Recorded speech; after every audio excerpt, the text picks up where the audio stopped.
Now we will see liquidator. Okay, a liquidator is appointed to dissolve a company, to liquidate a company in its winding up process.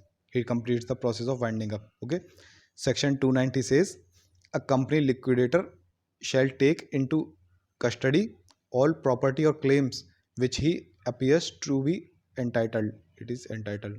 Okay, during the process of winding up, the section 29 to 290 says that the company liquidator should take into custody all the properties and claims of the company which he appears to be entitled.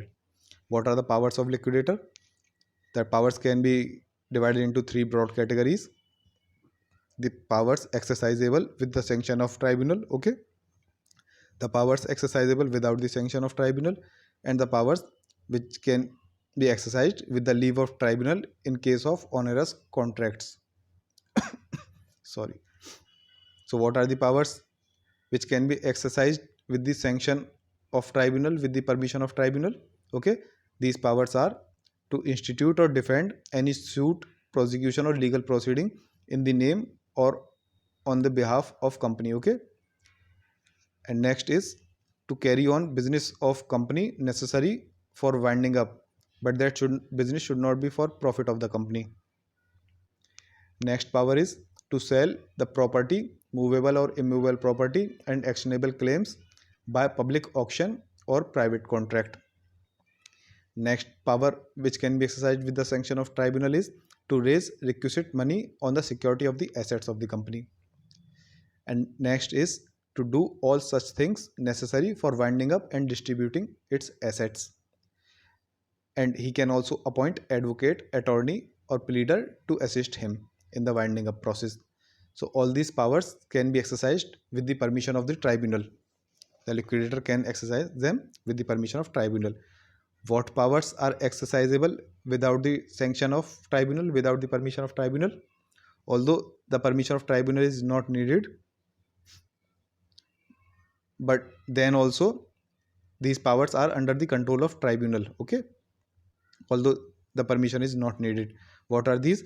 To execute or seal documents or deeds on company's behalf, or to inspect the records, returns, files of the registrar of company without paying any fee, or to draw, accept or endorse bill of exchange, hundis, promissory notes, etc. on company's behalf, or to take out in his name the letter of administration to any deceased contributory, or to appoint agent to do any business which he is unable to do himself. Okay, if the liquidator has to do any business for winding up the company and he is not able to do that business, he can appoint an agent.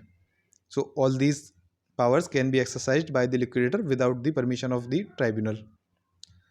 What powers are exercisable with the leave of tribunal in case of onerous contracts? Okay, in which permission of tribunal is required in case of onerous contracts. What does it mean? There may be certain assets which are worthless, they are unnecessary burden on the company. Okay, what type of assets are these? Example, not fully paid shares, they are burden on the company. Okay, they are worthless. Unprofitable contracts or short term leases, okay, they are worthless, they are unnecessary burden on the company. They are liability rather than assets. Instead of an asset, they are in reality a liability. Okay, so the liquidator may get rid of them. Okay, the liquidator will may get rid of them by disclaiming them. Okay, he will say that I will not claim it, I disclaim it, I remove my claim from these. Okay, in writing and with the leave of tribunal, with the permission of tribunal. This is called disclaimer. Disclaim. I take away my claim. Okay, I remove my claim. And this disclaimer should be done within 12 months after winding up commencement. Okay, it should be done within 12 months after the winding up process has started. So these were the powers. First one were which were exercisable with the permission of tribunal. Next was which could be exercised without the permission of tribunal, and the third one were about onerous contracts. Onerous means which are unnecessary burden, they are worthless. Okay, and in which the leave or permission of tribunal is required. So these were the powers of liquidator. If you want the PDF of these notes for revision purposes, you can get them from the description box or comment box. The download link will be available there. Next topic we will do is majority rule or rule in Foss versus Harbottle 1843 in next video.